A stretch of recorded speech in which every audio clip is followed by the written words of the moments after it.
All right, thanks again to everyone for being here. I think hopefully this will be an informative and important meeting, and maybe next year we'll see you back because we intend to pursue these kind of things next year.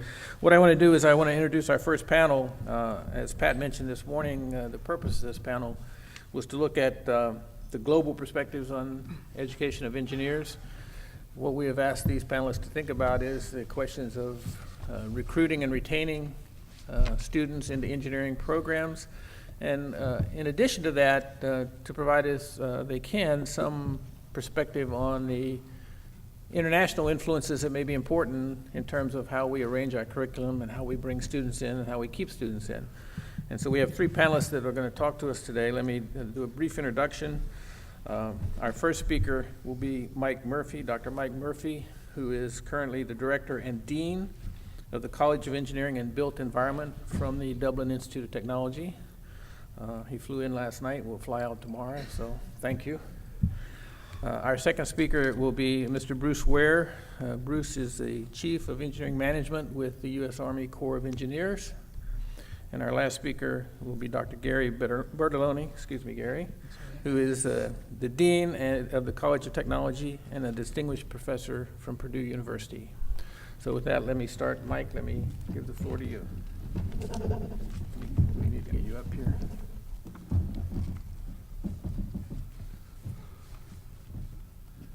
Now, all right. This must be you here. Looks good. And that should be you. Thank you. Thank you, Ron. It's a pleasure to be here among friends and colleagues. Many of you, I think, I know from my annual visits to the ASEE annual conference, which for me is the highlight of my academic year as an educator, I think. Thanks to ASEE for inviting me, and specifically to the Engineering Technology Council. I suppose I'm kind of, in some ways, feel a little bit lucky to be here. Earlier in the week, as we followed closely in Ireland the news of the pending federal shutdown and then the federal shutdown, I was wondering whether, in fact, airports would be open and whether I'd get to fly. And I have to say, I was just thinking that 50 years ago, a resident of this city, John F. Kennedy, visited Dublin, and in that visit addressed a joint session of the Irish Houses of Parliament, the lower house and the upper house, and received a rapturous welcome. And in arriving here, I realized from the news last night that your current president is not in fact able to leave the country because of the federal shutdown. But what is also particularly interesting is that today, at this very moment in Ireland, we are having a referendum, an election, a vote, on whether in fact we should abolish our second house, the Senate. And it is likely that that vote will pass. And so hopefully, if I'm talking to you folks in Indianapolis at ASEE annual conference, and you come up and ask me, hopefully I won't be telling you that the difference in it passing or not was one vote, and that one vote is me here not able to vote in Ireland. So I was fascinated with ASEE President Ken Galloway's comments, because to some extent we are all prisoners of our contexts, and I am also a prisoner of the context in which I am operating. And in showing you what we're doing in Ireland with regard to engineering and technology education, it will provide, I think, a different perspective to you, and perhaps one that, as American educators, provides you the advantage of perhaps ignoring if you don't see it as particularly useful, but on the other hand, perhaps taking some insights on the areas that actually are useful. So, I've been asked to address those standard 5 questions. What's the model for technical education? How do we recruit and retain students? What skills are needed? What types of positions and titles do our graduates assume in industry? And what are possible program models? And I'm going to address all of those topics. But I suppose what I should do is briefly say a couple of things about Dublin Institute of Technology so that you know where I'm coming from. It's not Germany, but it's certainly not the United States either. The origins of DIT go back to technical school origins, and just as many successful polytechnic universities across the world came from polytechnic institutes in or around the 1870s, 1880s. That's where DIT came from as well. But we've been running professional level programs, including engineering programs, architecture, and so on, since the 1950s. In legislation, in law, we have a definition of the function of DIT, and it's to provide vocational and technical education and training for the economic, technological, scientific, commercial, industrial, social, and cultural development of the state. Now, what's fascinating, Kenneth was very, very spirited in saying that the customer of education is the student, and I actually believe that in the 21st century that has to be the case. I don't like the word customer, but the clear focus has to be the student in terms of us educating them. But I spoke last week in China to a couple of hundred international students, and I used that slide to say a little bit about DIT, and I asked the question, which I came back to across my presentation, as who is the customer for our education? Is it the university itself? Is it the state? Is it the student? Or sometimes I have to say, is it our faculty? And to a person, the Chinese students all said, the customer for education is the state. Dublin and DIT, we're in the heart of Dublin. Some of you have visited. We're scattered all over Dublin. So we don't have a leafy campus. We're in the center of a vibrant, a modern town. Now let me speak a couple things more specifically. And this is getting to the core of my talk. DIT has vested in it the legal authority to issue our own degrees from certificate, associate degree level, in other words, all the way up to PhD level. And this is done on a 10-level framework, which you can see here, set by a national authority called the Qualifications Authority of Ireland. And you can see DIT there can go from higher certificate all the way up to PhD or doctoral level. And we're the only named body on that particular qualifications framework. What that means is we combine a community college, a regular university college, if you like, up to PhD in one. Our qualifications and also my college awards are higher certificate, which is 2 years, that's your associate degree. A number of years ago, when I took up my role, one of the first things I did, I suppose I was a bit naive and didn't realize quite what I was doing. And sometimes when you're naive and don't realize what you're doing, things are easier because you just push on through the difficulties. It's when you get wiser, things actually, you get slowed down because you realize where all the problems were. But we had a lot of higher certificate programs which had a one-year add-on. So it was a cert plus diploma type program.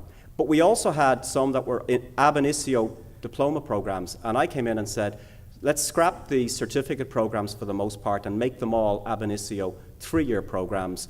And at the time, we knew what was happening in Ireland, so we converted them from diplomas to degrees. We said, we're going to give you a degree. I was called to our federal government to explain myself. And the federal government said, you will continue to offer 2-year certificates and you can add on a 1-year degree. And I said, no, we're actually going to offer ab initio 3-year degrees, and students, if they want to, can leave after 2 years with a higher certificate. The focus is going to be they can exit with the award as opposed to they're going to have to opt for the 3rd year. I held the day on that one, but I have to say, and we could talk about it over lunch, I generated additional problems for myself later on. But our 3-year qualifications now are Bachelor of Engineering Technology or Bachelor of Technology. First difference between the US, where you mostly have 4-year Bachelor of Technology programs. Our honors degrees then, where's my pointer gone? Are Bachelor of Engineering or Bachelor of Science, depending on the degree content. We've also got 1-year top-up programs, by the way.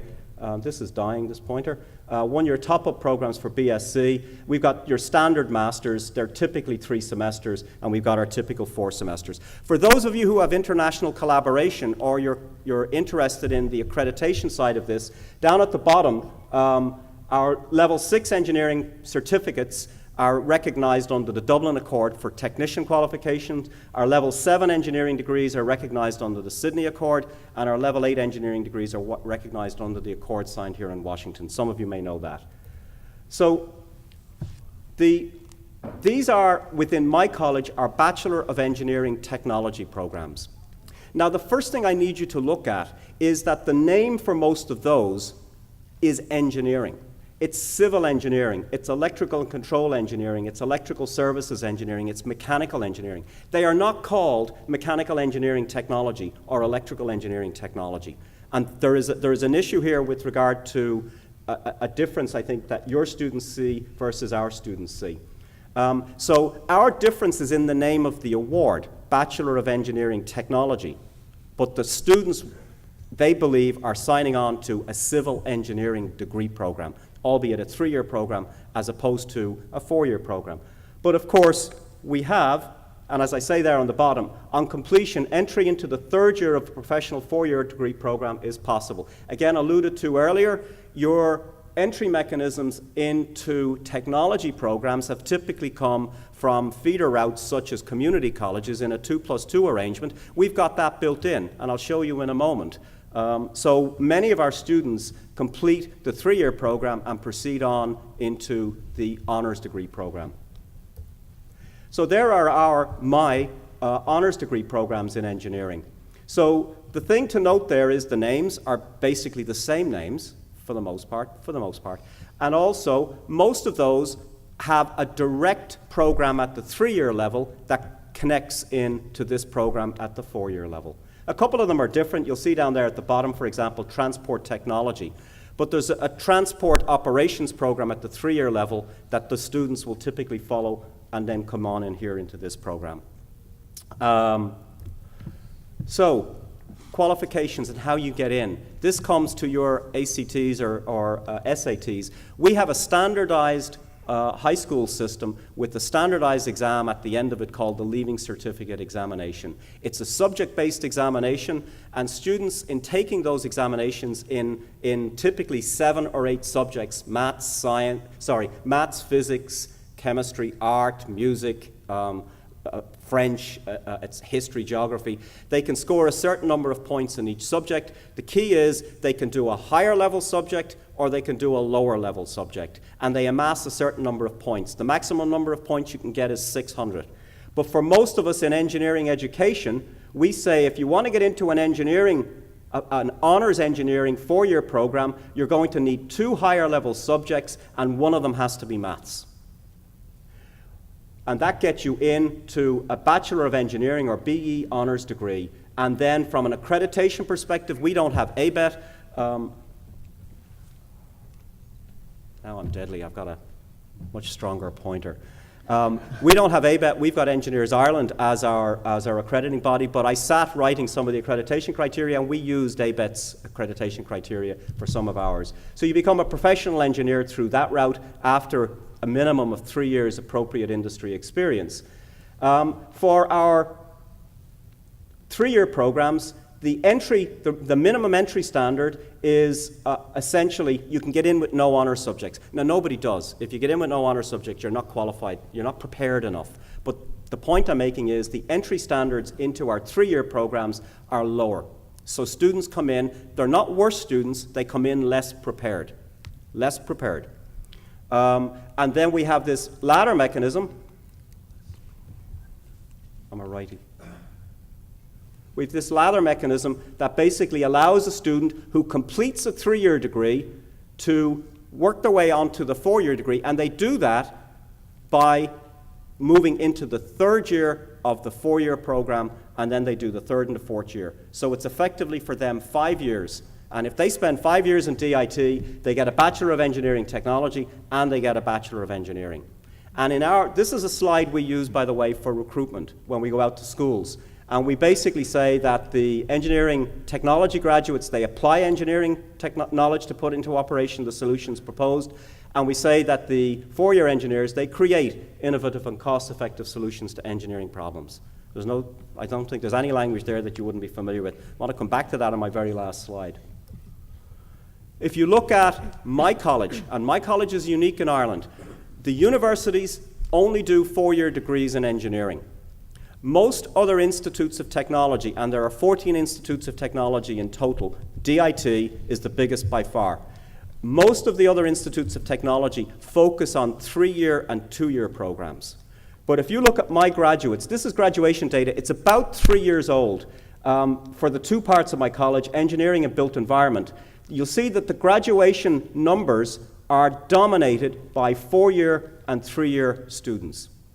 So I don't, if you like, discriminate between one and the other. And in fact, from my perspective, any policy issues I take, any procedural changes, I have to make sure that whatever I do with regard to 4-year programs does not disadvantage 3-year programs or vice versa, because I need both to have a sustainable number. We're measured now on student numbers. We get our funding on the basis of student numbers. I can't afford to take a chance and knock a leg out from under my stool with regard to a student cohort.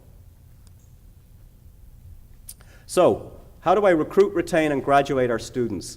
Recruiting students, look, the primary responsibility lies with the DIT admissions office, and they go on and they go out to all the high schools and they produce all the literature and so on. What we do is we provide specialized support.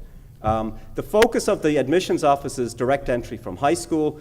We provide a lot of our own school visits. We support them in their school visits. We organize other things, some of which are very successful. We do a role model day for girls, where the only people we bring in as speakers are, in fact, successful women engineers, and that works very well. We run our own college open days, where we focus on, toys for boys kind of stuff, in the sense we've got 90% of our students are boys. And we also, there's a very successful initiative that we have done, and we've never rolled it out successfully. In one of our programs, in the second year, the students have to do a professional development module, and what the lecturer has them do is go back out to high schools, and typically their own high school, and give a presentation on what they're studying in college. And when we actually survey the students who've come into DIT, and we've come across a student who actually got one of those presentations from a current student, with 95% positivity, they say they were influenced to come into DIT as a consequence of that student going out to their college. So there's a tip. We also recently, because of the downturn in the economy, there's an awful lot of people looking for jobs, but also looking to retool, reskill, upskill themselves. And we've got a lot more mature students coming back in, and we're focusing a lot of our attention on those. Again, you probably know, if you've got mature students in your classroom sitting alongside 18, 19, 20-year-olds, the mature students bring a huge balance into the classroom, and actually they can make it a much better learning environment, I think, as a consequence.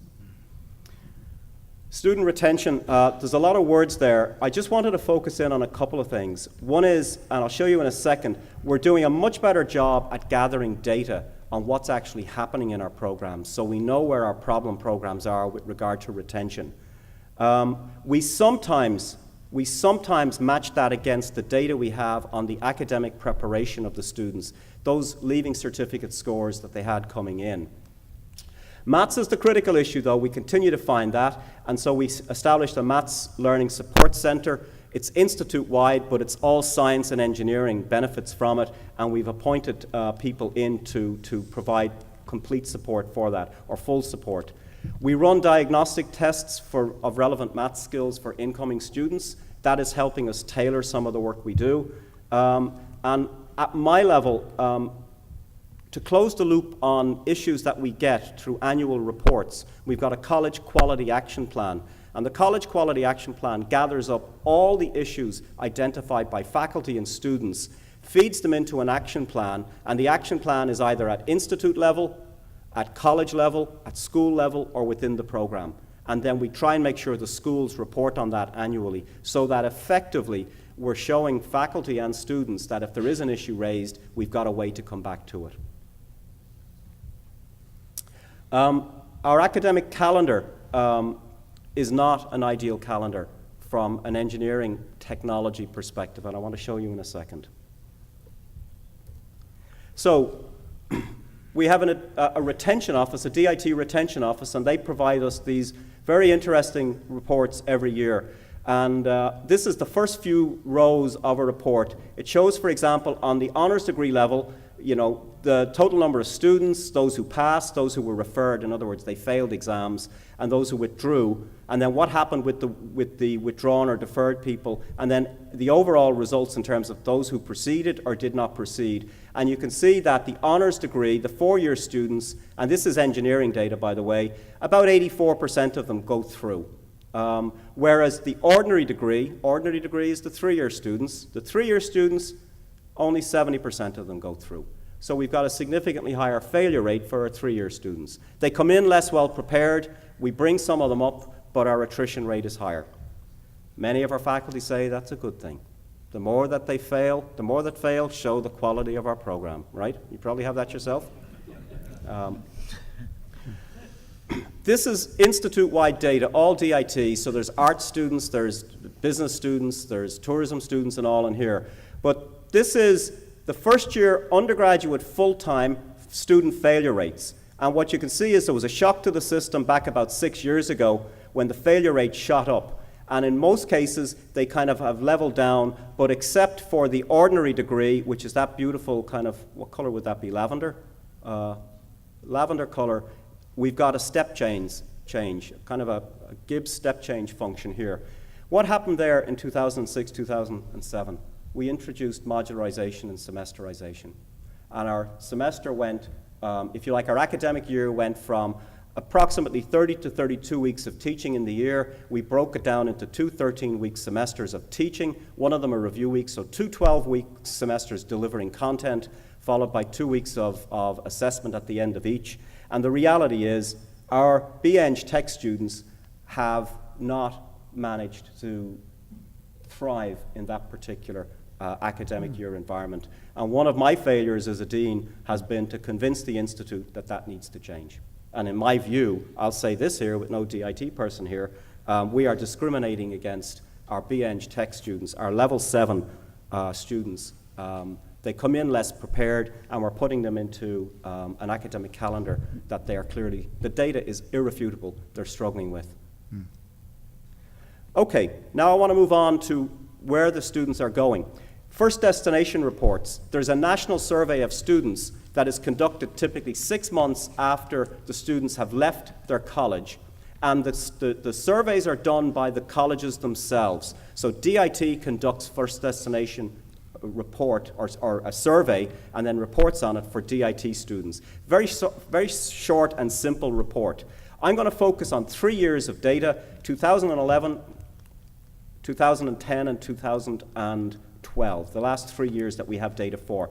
This simply shows that and I'm focusing in on our 3-year programs, our technology programs.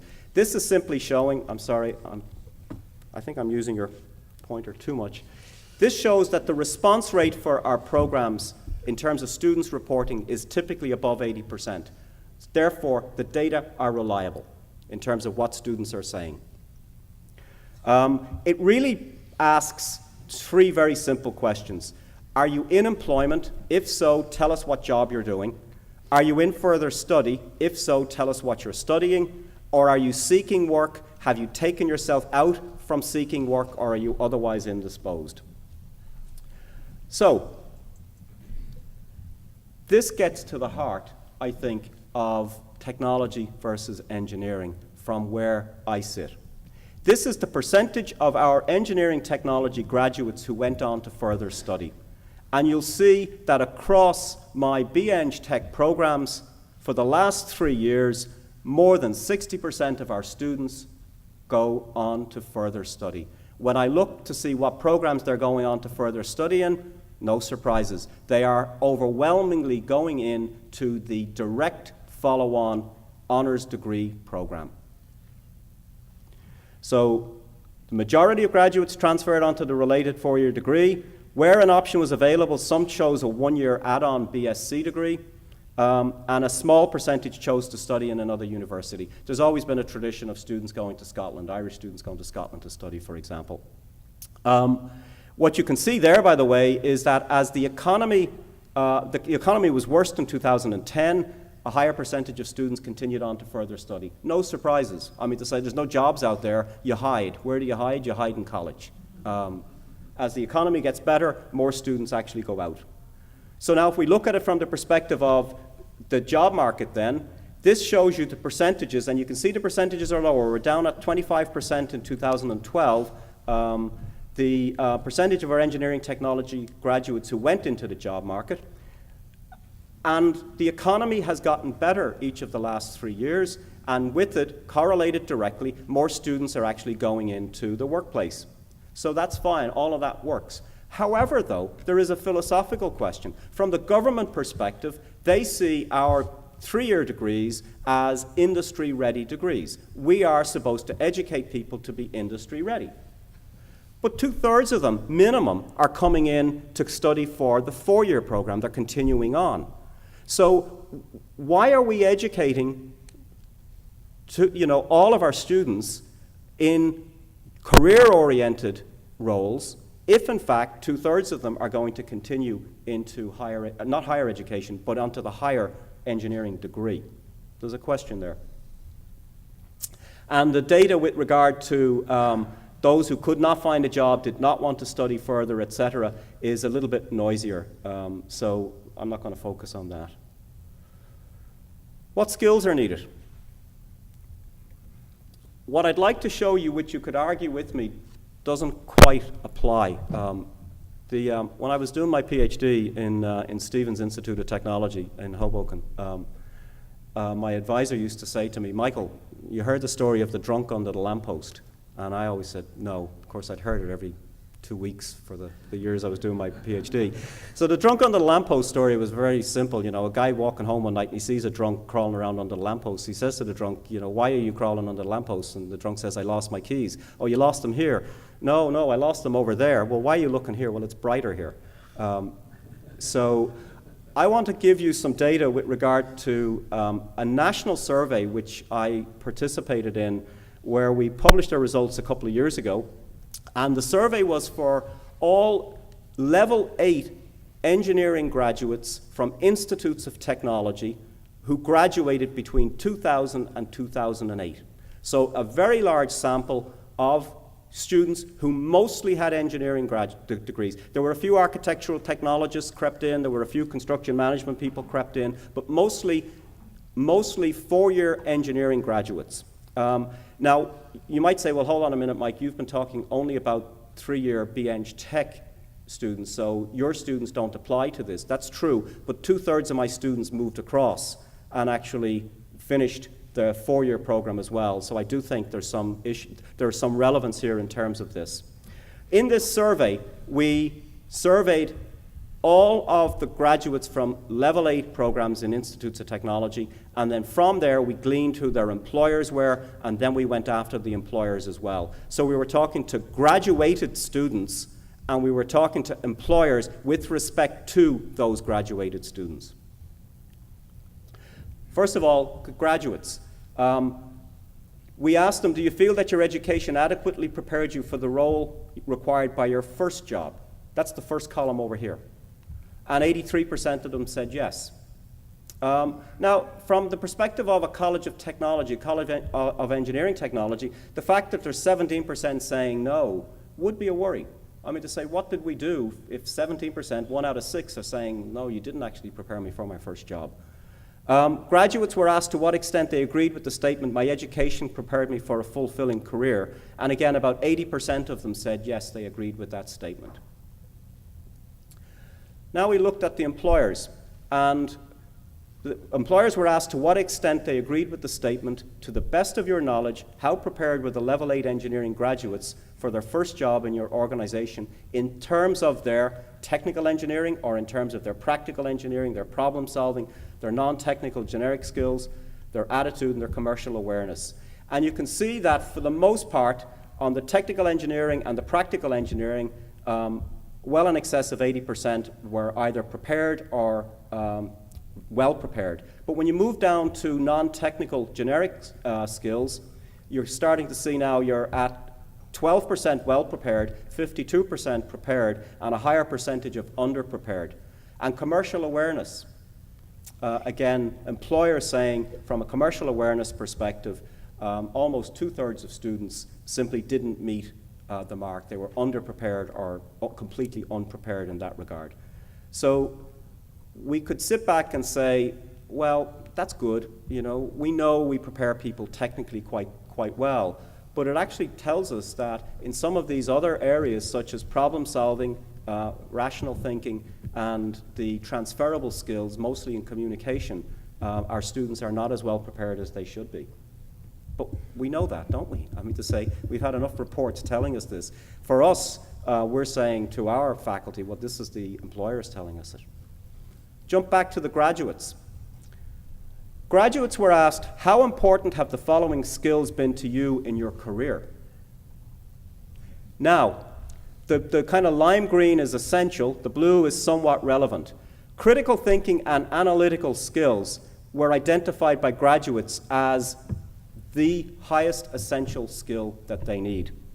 If you move down, for example, to discipline-specific technical skills, there we go, half said it was essential, and another 40% said it was somewhat relevant.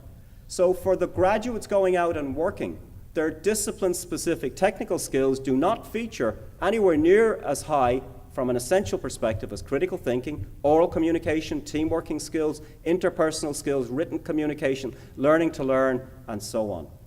By the way, quite interesting in terms of foreign languages, Ireland is an English-speaking country. We have no difficulty with attracting people to come to live and work in Ireland, and Google and eBay and Microsoft and all of the pharma companies and most of the medical device companies are all located in Ireland because they know they can get the best European graduates who want to come and live and work in Ireland. So foreign language skills, our graduates said, weren't important at all.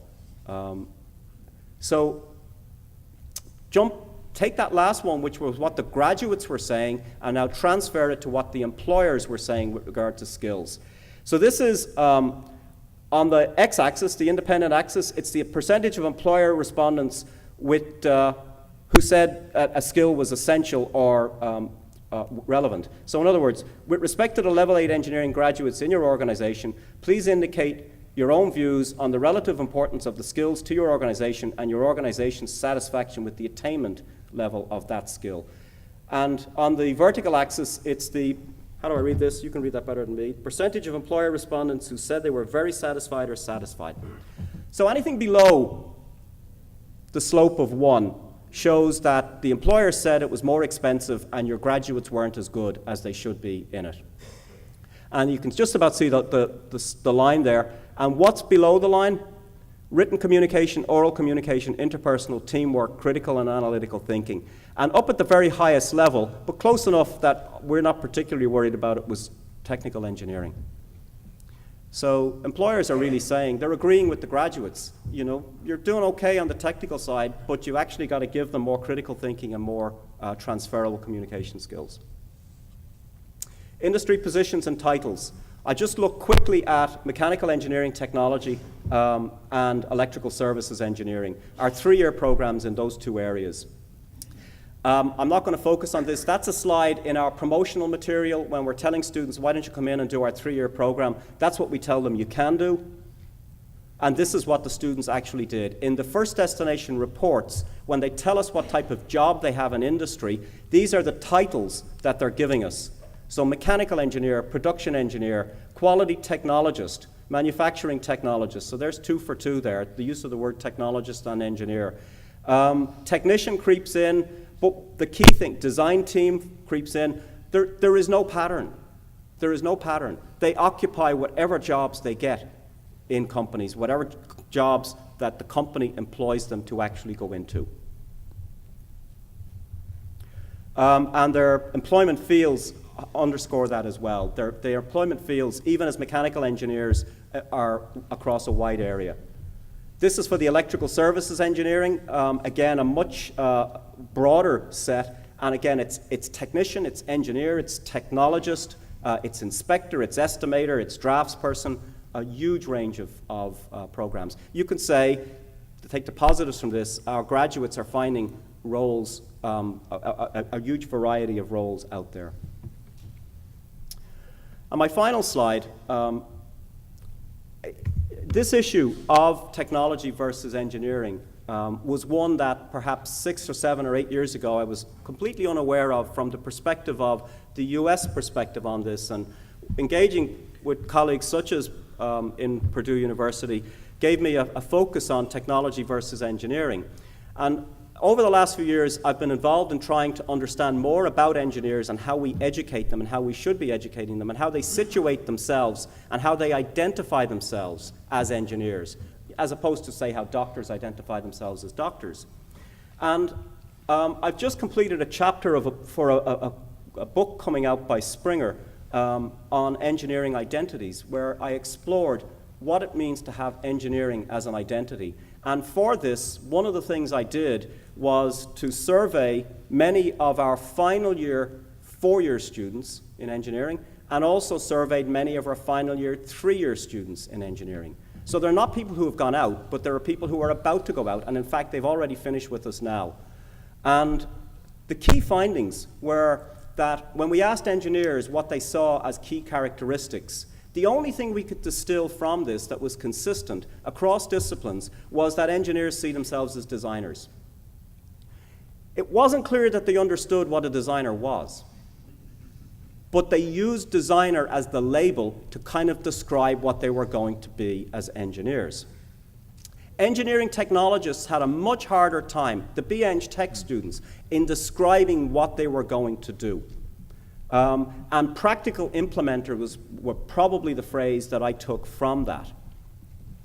But there was a fascinating addition to this with regard to design and whether it's the 4-year students are the ones that do design. One of our brilliant young faculty wrote a piece for me where he looked at the design skills of our engineering technology students versus the design skills of our engineering students. And he characterized it as BEBO versus BOAT. BEBO is build early, build often.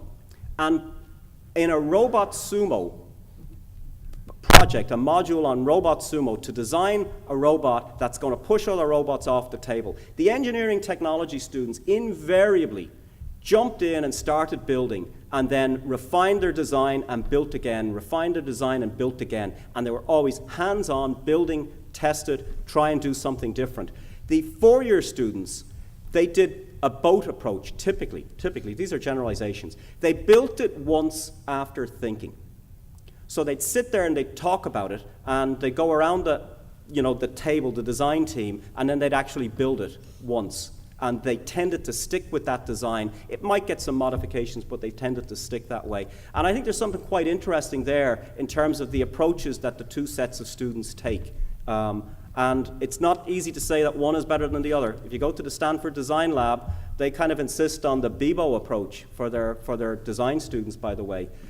But the final point that came through in this survey that I did is engineering technologist has no identity. The students don't see an identity for technologist. If they end up with a job that has it in the title, then fine, that's what we saw. But these students want to be engineers. They believe they're going to be engineers. And that's why they came into DIT, and that is really why many of them continue on and progress from the 3-year program onto the 4-year program. So I can't solve your problem. I'm embedded in it. I've got engineering technology and engineering in my same college. Many of you have it. You're in a different college. And so I see your problems, and I think they're a little easier than mine. You probably see my problems and think they're a little easier than yours. Thank you.